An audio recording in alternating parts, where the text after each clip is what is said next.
Orang dari mana-mana datang dan merasakan tempat ini adalah milik kita. Tidak harus menjadi jutawan, tidak harus menjadi bisnismen, tapi rakyat kebanyakan bisa menikmati jalan yang paling elit di Republik ini. Itu kesetaraan. Jadi teman-teman, apa pesannya di sini? Bangun infrastruktur dengan gagasan. Bukan hanya infrastruktur untuk infrastruktur, tapi infrastruktur untuk tujuan sosial. Ada gagasan sosiologi di situ, di balik infrastruktur keras. Karena kalau hanya infrastruktur saja, dan ini kita terapkan di Jakarta. Nomor 1 gagasan, nomor 2 narasi, nomor 3 karya. Karya itu yang ketiga. Nomor 1-nya adalah gagasan, lalu narasi, lalu karya. Kalau hanya karya saja, tanpa narasi, tanpa gagasan, kita tidak bisa menjelaskan mengapa ini dibangun. Sering mengalami itu? Lo tugas mahasiswa itu memikirkan, bukan? Nah, kita sering merasakan tiga ini harus jadi satu. Jadi ada gagasan sosiologis di situ, ada gagasan tentang kemasyarakatan, lalu transportasi sebagai infrastrukturnya, itu tadi narasinya. Dan apa yang terjadi? Perasaan kebersamaan itu hidup. Perasaan untuk bisa setara itu hidup. Kenapa ini penting? Jakarta itu kotanya tersegregasi. Kalau CFD penuh sekali warga di luar. Kenapa penuh? Sebetulnya bukan soal olahraganya, soal dapat ruang besar. Karena rumahnya sempit, kampungnya sempit, padat, pengap. Begitu ada hari Minggu, mereka bisa CFD. Sekarang tidak perlu hanya hari Minggu, kapan saja bisa jalan-jalan di trotoar semua yang dibangun di Jakarta. Perasaan kesetaraan itu hadir. Ini yang kita ingin dorong terus. Dan ini membangun perasaan persatuan. Persatuan itu harus dibangun. Walaupun di sosmed sulit bersatu. Iya. Tapi saya menemukan di sosmed bualanya nggak kira-kira. Pas ketemu relax-relax aja. Bahkan roto sungkan gitu. Dan ini teman-teman, bangun perasaan persatuan ini penting. Jakarta itu simpulnya Indonesia. Bila di Jakarta terjadi rasa tenang dan teduh, maka di berbagai tempat di Indonesia juga tenang dan teduh. Bila di Jakarta tegang, maka seluruh Indonesia akan merasakan tegang. Kenapa? Karena WA grupnya sama. Iya, orang di Jakarta itu kalau ada apa-apa dia kirim ke kampung halamannya lewat WA grup. Masalah di Jakarta nular ke daerah. Dan kemudian apa yang terjadi? Ikut panas di daerah. Itulah sebabnya kenapa menjaga ketenangan, menjaga kebersamaan itu penting sekali. Nah, itu yang kita lakukan. Alhamdulillah 4 tahun ini, 5 tahun, saya sudah masuk 5 tahun, 6 bulan lagi pensiun. Gak ada perpanjangan kali ini.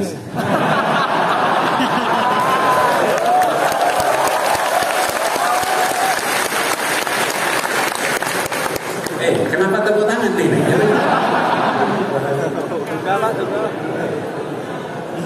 Ya.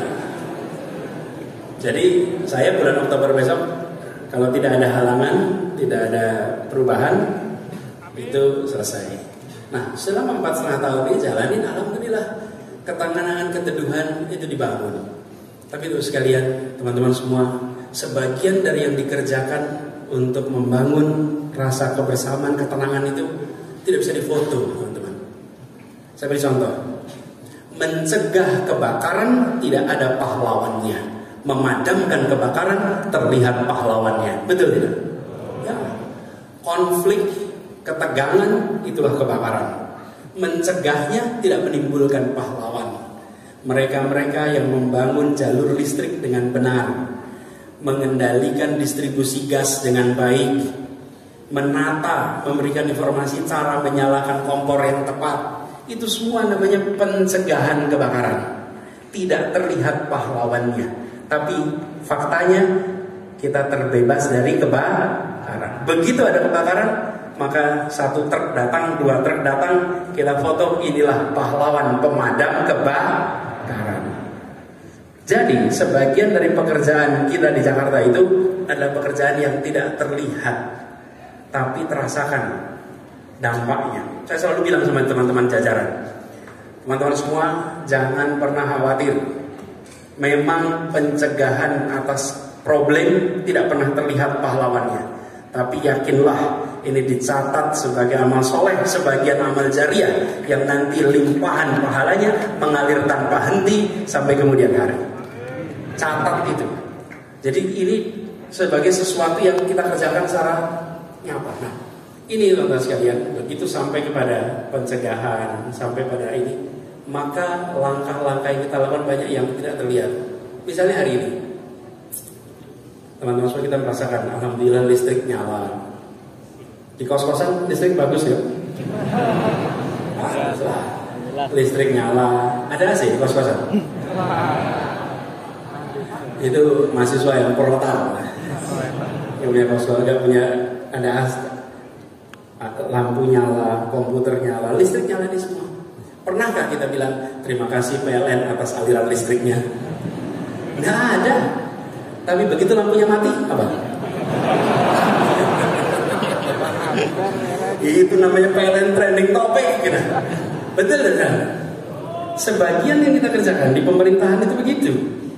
Pemerintahan itu mencegah masalah, tapi tidak pernah terlihat. Dan kalau mencegah terjadinya masalah, nah ini tidak sebanding. Kalau sebagai sebuah persamaan itu tidak setara. Misalnya ada 100 kali percobaan menyerang, kita berhasil menggagalkan 99 kali, tapi 1 kali kebobolan disebut gagal. Padahal 99 kali berhasil mencegah. Yang mau merusak mencoba 100 kali, 99 kali tidak berhasil, cuma berhasil sekali disebut sukses. Itulah berada di dalam pemerintahan. Karena itu di pemerintahan itu uji kesabaran. Orang dari mana-mana datang dan merasakan tempat ini adalah milik kita. Tidak harus menjadi jutawan, tidak harus menjadi bisnismen, tapi rakyat kebanyakan bisa menikmati jalan yang paling elit di Republik ini. Itu kesetaraan. Jadi teman-teman, apa pesannya di sini? Bangun infrastruktur dengan gagasan. Bukan hanya infrastruktur untuk infrastruktur, tapi infrastruktur untuk tujuan sosial. Ada gagasan sosiologi di situ, di balik infrastruktur keras. Karena kalau hanya infrastruktur saja, dan ini kita terapkan di Jakarta. Nomor 1 gagasan, nomor 2 narasi, nomor 3 karya. Karya itu yang ketiga. Nomor 1-nya adalah gagasan, lalu narasi, lalu karya. Kalau hanya karya saja, tanpa narasi, tanpa gagasan, kita tidak bisa menjelaskan mengapa ini dibangun. Sering mengalami itu? Lo tugas mahasiswa itu memikirkan, bukan? Nah, kita sering merasakan tiga ini harus jadi satu. Jadi ada gagasan sosiologis di situ, ada gagasan tentang kemasyarakatan, lalu transportasi itu sebagai infrastrukturnya, itu tadi narasinya. Dan apa yang terjadi? Perasaan kebersamaan itu hidup. Perasaan untuk bisa setara itu hidup. Kenapa ini penting? Jakarta itu kotanya tersegregasi. Kalau CFD penuh sekali warga di luar. Kenapa penuh? Sebetulnya bukan soal olahraganya, soal dapat ruang besar. Karena rumahnya sempit, kampungnya sempit, padat, pengap.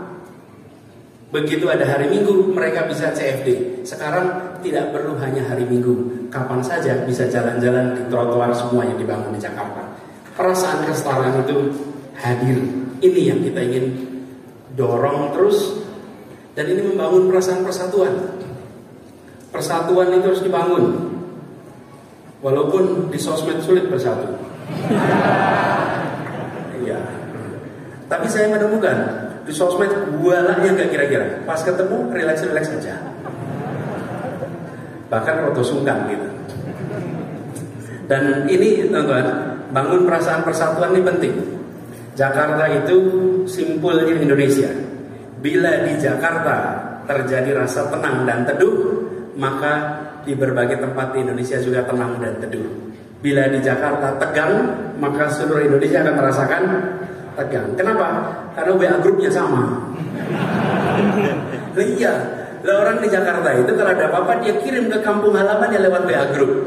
Masalah di Jakarta nular ke daerah. Dan kemudian apa yang terjadi? Ikut panas di daerah. Itulah sebabnya kenapa menjaga ketenangan, menjaga kebersamaan itu penting sekali. Nah, itu yang kita lakukan. Alhamdulillah 4 tahun ini, 5 tahun, saya sudah masuk 5 tahun, 5 bulan lagi pensiun. Gak ada perpanjangan kali mas.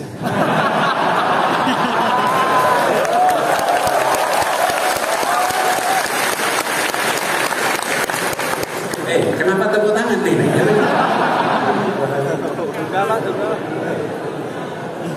Ya. Jadi saya bulan Oktober besok, kalau tidak ada halangan, tidak ada perubahan, itu selesai. Nah, selama 4,5 tahun ini jalanin, alhamdulillah ketenangan, keteduhan itu dibangun. Tapi itu sekalian, teman-teman semua, sebagian dari yang dikerjakan untuk membangun rasa kebersamaan, ketenangan itu tidak bisa difoto, teman-teman. Saya beri contoh. Mencegah kebakaran tidak ada pahlawannya. Memadamkan kebakaran terlihat pahlawannya. Betul tidak? Ya.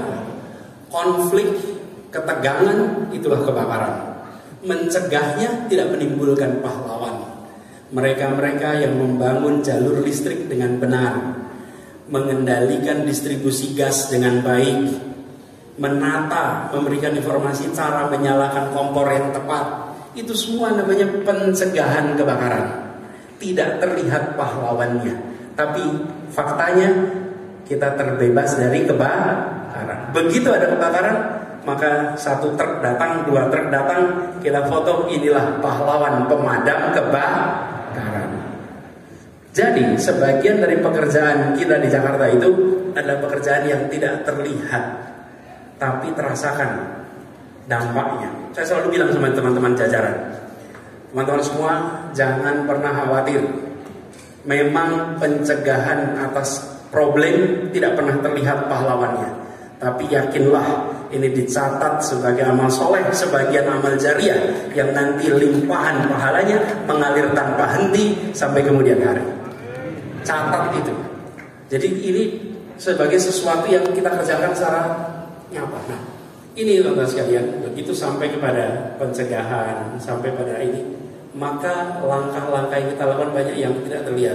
Misalnya hari ini, teman-teman semua kita merasakan, alhamdulillah listrik nyala.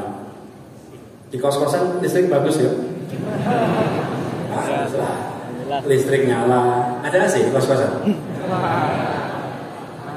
Itu mahasiswa yang proletar, yang punya kos-kosan, nggak punya ada lampu nyala, komputer nyala, listrik nyala di semua. Pernahkah kita bilang terima kasih PLN atas aliran listriknya? Nggak ada. Tapi begitu lampunya mati, apa? Itu namanya PLN trending topic, gitu. Betul kan? Sebagian yang kita kerjakan di pemerintahan itu begitu. Pemerintahan itu mencegah masalah, tapi tidak pernah terlihat. Dan kalau mencegah terjadinya masalah, nah ini tidak sebanding. Kalau sebagai sebuah persamaan itu tidak setara. Misalnya ada 100 kali percobaan menyerang, kita berhasil menggagalkan 99 kali, tapi 1 kali kebobolan disebut gagal. Padahal 99 kali berhasil mencegah. Yang mau merusak mencoba 100 kali, 99 kali tidak berhasil, cuma berhasil sekali disebut sukses. Itulah berada di dalam pemerintahan. Karena itu di pemerintahan itu uji kesabaran. Nah, kalau saya ditanya latihan kesabaran di mana? Latihannya ya di Gajah Mada sini. Karena di tempat ini waktu itu masih di gelanggang mahasiswa. Kita ada perbedaan-perbedaan pandangan di antara mahasiswa. Tapi kekuatan masa mahasiswa itu. Maka itu buat teman-teman semua masih kuliah. Ini banyak mahasiswa kan di sini. Yang mahasiswa coba tangan coba. Ini mahasiswa semua ya, betul? Ntar saya foto sebentar.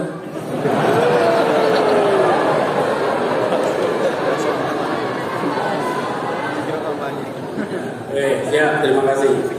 Memastikan aja betul mahasiswa.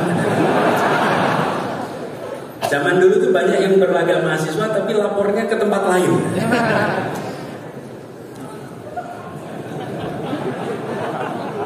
Nah, ini teman-teman, zaman mahasiswa. Waktu itu masih di gelanggang mahasiswa. Saya pernah, waktu itu saya ketua senat. Kemudian ada yang menentang senat mahasiswa, tidak setuju dengan adanya senat. Dan apa yang terjadi? Debat pernah diadu, debat. Duduk dua orang, saya dengan satunya yang menentang senat mahasiswa, ditonton kira-kira 300-an orang.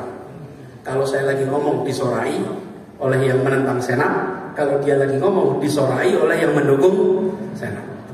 Berdebat terbuka dan berteman. Karena itu kalau ada yang mengkritik tidak perlu dilaporkan.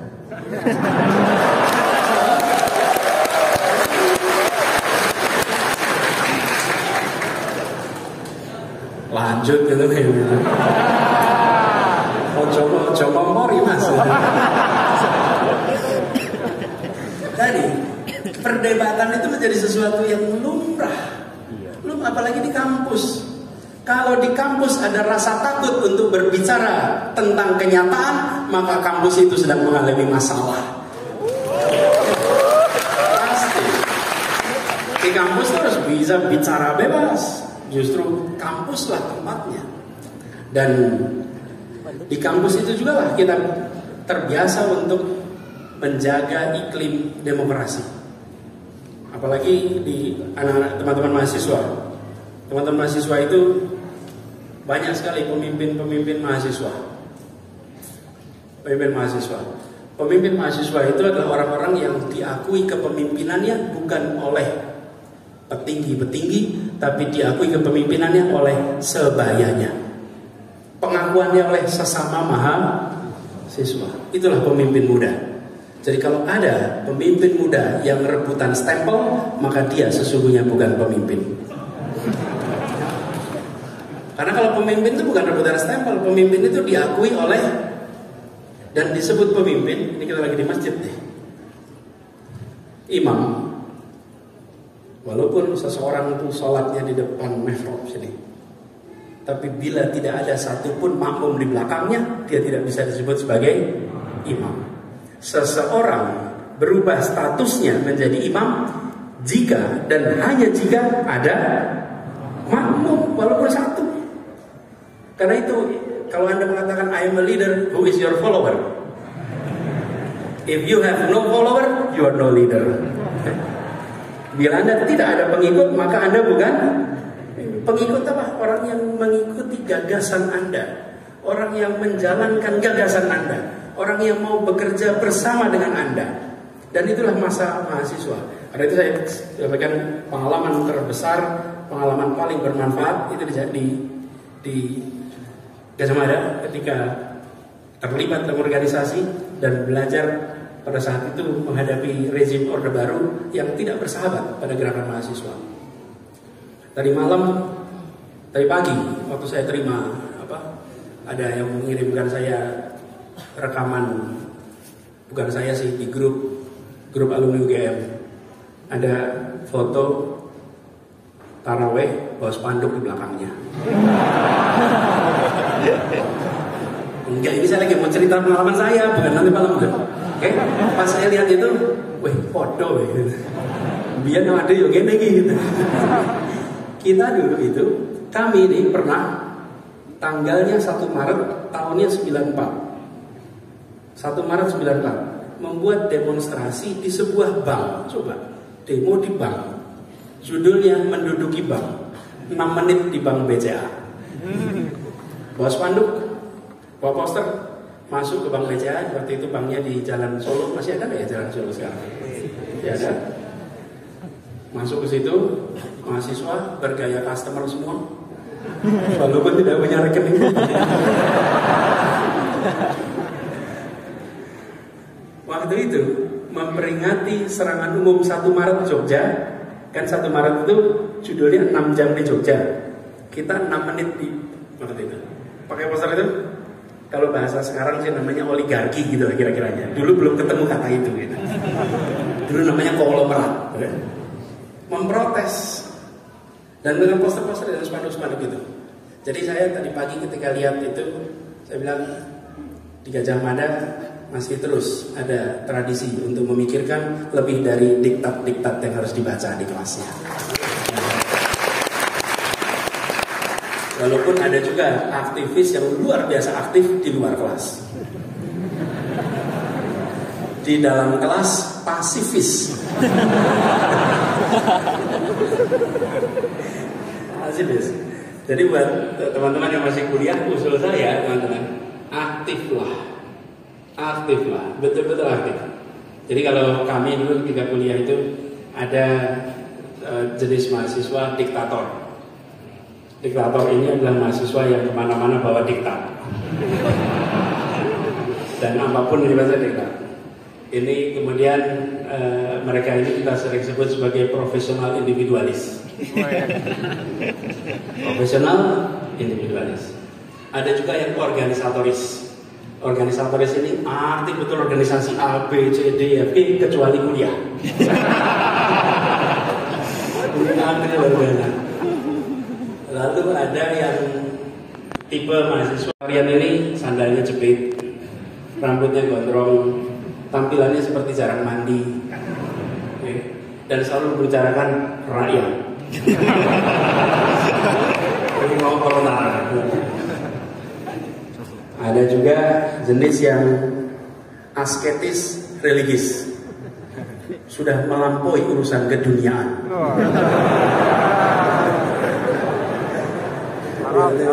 Wah, udah ukhrawi semuanya di urusan.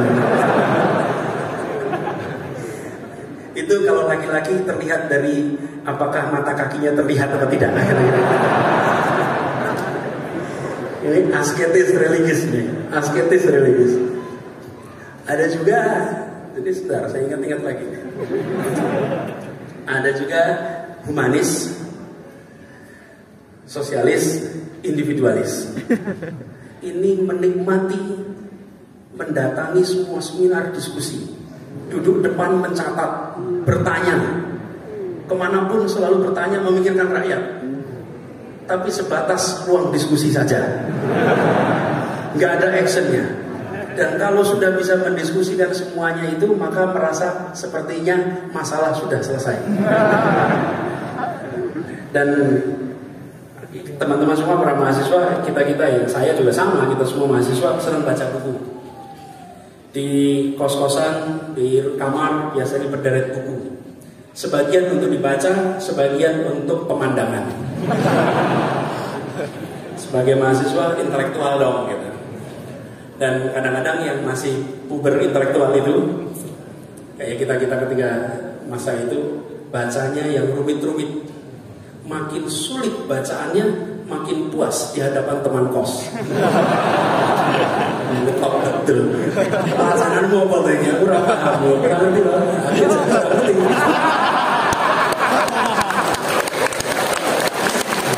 Tapi kan kita punya percaya diri baca buku tebal-tebal itu kan. Baca buku tebal itu dibaca dan dibawa. Kok gak dimasukkan tas? Ya biar kelihatan kalau itu tebal gitu kan. Kalau tipis masa tas tebal. Dan kalau berdiskusi begitu. Berdiskusi itu menggunakan diksi-diksi yang agak sulit untuk dipahami pendengarnya. Kompleks. Misalnya nih, 250 cc H2O 80% kafein. Padahal cuma mau bilang secangkir kopi panas. Tapi menggunakan diksinya suhunya 80 derajat. Nah, itulah masa mahasiswa. Tapi teman-teman, periode pelatihan itu, kalau saya reflektif sedikit, kebetulan pulang ke pesantrennya dulu namanya Gajah Mada ini. Jadi saya ingin refleksikan apa yang selama ini menjadi tantangan di Jakarta, bekalnya didapatnya ketika masa pembelajaran. Dan pada masa pembelajaran itu boleh tepuk tangan buat Gajah Mada. Pada masa pembelajaran itu kita tidak tahu bahwa kita sedang dilatih.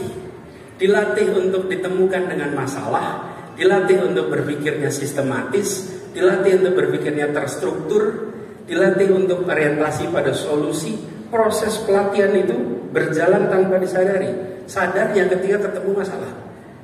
Karena itu buat teman-teman semua, sungguh merugi bila berada di Jogja, apalagi di Gajah Mada, dan hanya dari tempat kosan, dari rumah ke kampus saja tanpa mengerjakan kegiatan lain. Jadilah mahasiswa yang sibuk, jadilah mahasiswa yang kekurangan waktu, jadilah mahasiswa yang kerepotan mengatur jadwal. Kalau mahasiswa santai, Anda sedang bermasalah. Wes, lihat jadwal masing-masing. Siapa yang santai ini? Teman-teman, ada yang pecinta alam nggak di sini? Ini bukan masalah, pecinta alam bukan masalah. Ada yang pecinta alam? Atau gini dah, ada yang suka naik gunung? Nah, naik gunung ya. Apa yang menarik? Teman-teman kalau naik gunung, berangkatnya jam berapa? Malam. Habis isya berangkat, bukan? Supaya apa? Ketemu sunset. Sampainya pas menjelang subuh, betul ya? Lalu lihat matahari terbit. Dulu kita sering ke Kaliurang, Bebeng, tempatnya waktu itu masih ke rumahnya Mbah Marijan.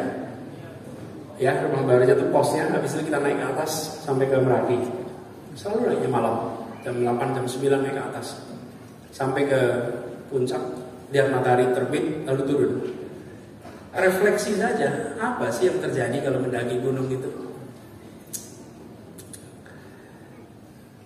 Ketika kita mendaki gunung dalam kegelapan, kita belum tentu tahu rute. Tapi yang pasti, kalau jalannya itu datar, maka kita tidak sedang kemana-mana. Kalau jalannya itu menurun, kita lebih tidak kemana-mana. Jalan datar itu nyaman, jalan menurun itu lebih nyaman. Tapi kalau jalan kita mendaki, kita tahu bahwa ini pasti menuju ke puncak. Dan mendaki itu pasti berat, mendaki itu pasti penuh tantangan. Tapi mendaki itulah yang mengantarkan kita ke puncak-puncak baru yang kita inginkan. Nah, jadi kalau lagi kuliah dan jalannya datar, dan kalau lagi kuliah jalannya menurun, apa artinya? Sedang tidak kemana-mana. Hadir ke tempat ini adalah orang-orang yang selalu siap memilih jalan yang mendaki. Loh, Anda kan bisa aja di rumah nonton santai, bukan? Anda memilih datang. Sama, saya waktu itu kalau biasanya dulu dialog Ramadan itu harinya Minggu. Kita lihat zaman sekarang hari Minggu. Hari Minggu kita datang, duduk di paling depan. Waktu itu tidak punya mikrofon dan alat-alat ini nyatet. Kepuasannya adalah ketika berbicara, mendengar langsung dari pembicara-pembicara yang datang dari Jakarta. Dan inilah teman-teman semuanya contoh saya refleksikan apa yang kita alami di Jakarta dengan apa yang menjadi pengalaman ketika masa-masa kuliah dulu. Jadi buat teman-teman semua di sini, perjalanan Anda masih panjang. Kalau tadi disebut judul resmi yang diumumkan lewat kegiatan ini adalah Indonesia ke depan. Anda semua adalah pemilik Indonesia ke depan. Teman-teman semua adalah orang-orang yang akan meneruskan sejarah di Republik ini. Jadi saya titip pada teman-teman semua. Ini judulnya, menjadi manusia bernilai, menyongsong Indonesia memimpin 2045. Dan Indonesia tidak akan bisa mengambil posisi global kalau kita manusia-manusia tidak global.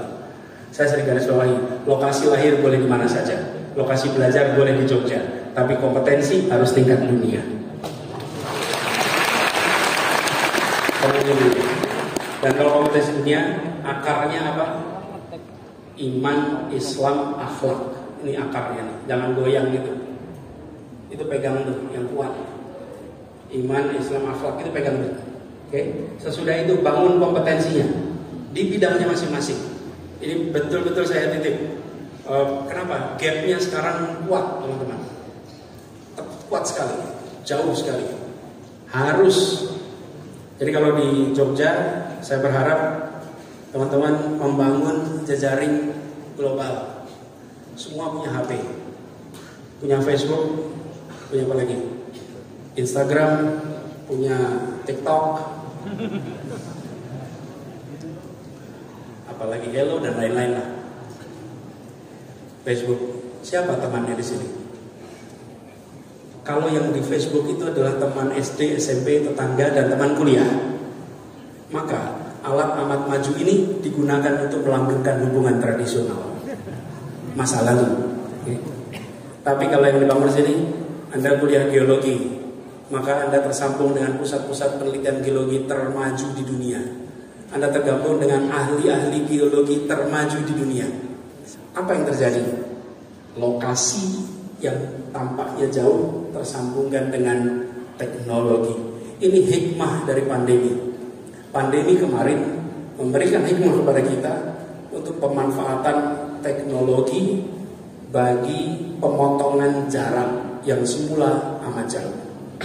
Jadi teman-teman semua, PR kita masih banyak. Saya di Jakarta, PR-nya juga masih banyak. Karena itu kalau saya sampaikan beberapa hal yang mendasar tentang mobilitas dan lain-lain, itu contoh yang kita selesaikan.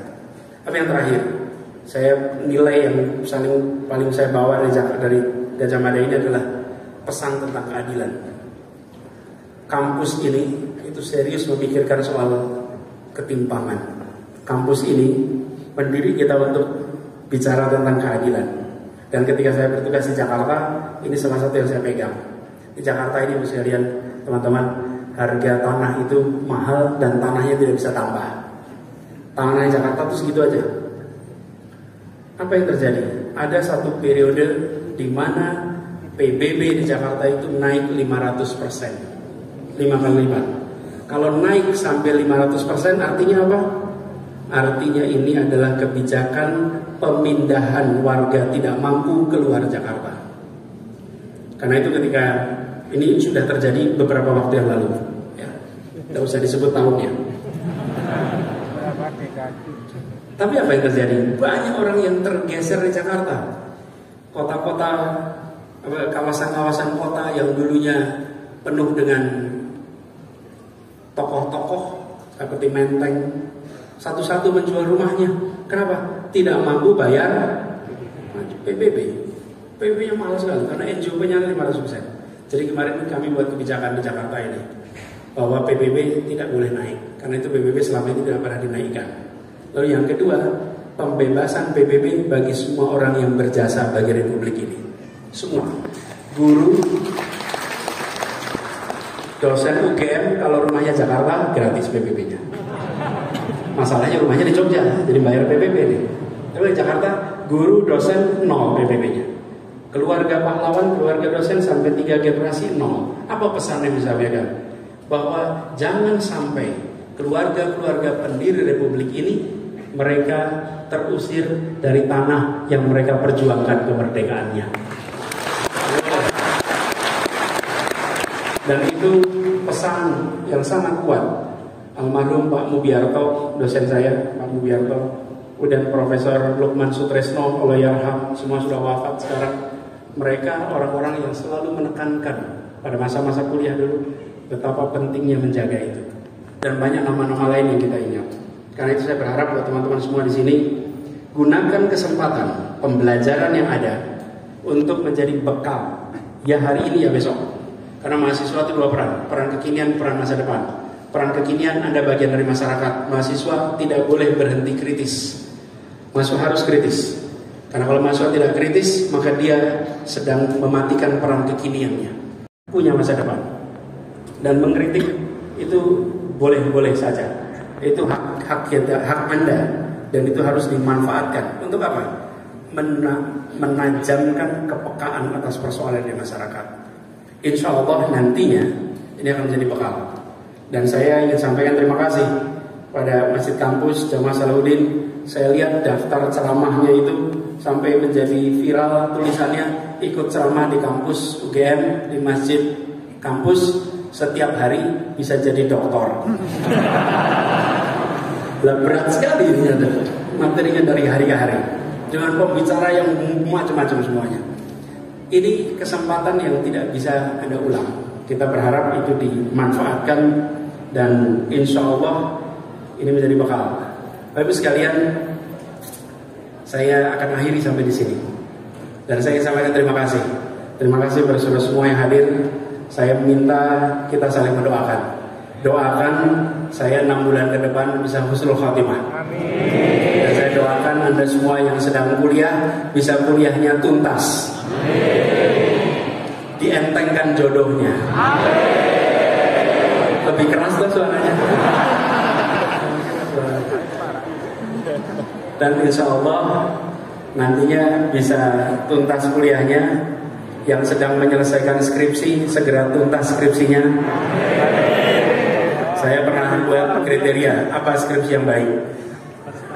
Nah itu dia. Skripsi yang selesai. Jadi skripsi yang selesai. Tuntaskan itu semua. Insya Allah nanti menjadi sarjana-sarjana Gajah Mada yang memberikan manfaat bagi masyarakat di Indonesia. Terima kasih. Kurang lebih mohon dimaafkan. Billahi taufiq wal hidayah. Wallahu muwaffiq ila aqwamit thoriq. Assalamualaikum warahmatullahi wabarakatuh. Punya masa depan. Dan mengkritik itu boleh-boleh saja. Itu hak Anda dan itu harus dimanfaatkan. Untuk apa? Menajamkan kepekaan atas persoalan di masyarakat. Insya Allah nantinya ini akan menjadi bekal. Dan saya ingin sampaikan terima kasih pada Masjid Kampus Jamaah Salahuddin. Saya lihat daftar ceramahnya itu sampai menjadi viral, tulisannya ikut ceramah di kampus UGM, di Masjid Kampus setiap hari bisa jadi doktor. Berat sekali ini ada materinya dari hari ke hari dengan pembicara yang macam-macam semuanya. Ini kesempatan yang tidak bisa Anda ulang. Kita berharap itu dimanfaatkan dan insya Allah ini menjadi bekal. Bapak Ibu sekalian, saya akan akhiri sampai di sini. Dan saya sampaikan terima kasih. Terima kasih kepada saudara semua yang hadir. Saya minta kita saling mendoakan. Doakan saya 6 bulan ke depan bisa husnul khatimah. Amin. Dan saya doakan Anda semua yang sedang kuliah bisa kuliahnya tuntas. Amin. Dientengkan jodohnya. Amin. Lebih keras tuh suaranya. Dan insya Allah nantinya bisa tuntas kuliahnya. Yang sedang menyelesaikan skripsi segera tuntas skripsinya. Saya pernah buat kriteria apa skripsi yang baik. Nah itu dia.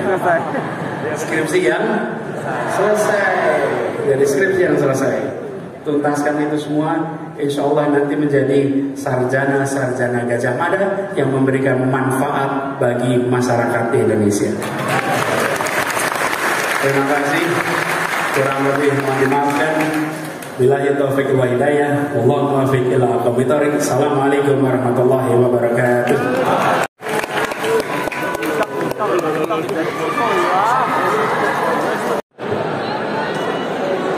Oh, J. Siap, dari siapa? Beretno. Anda apanya? Salam ya, Beretno ya. Ya.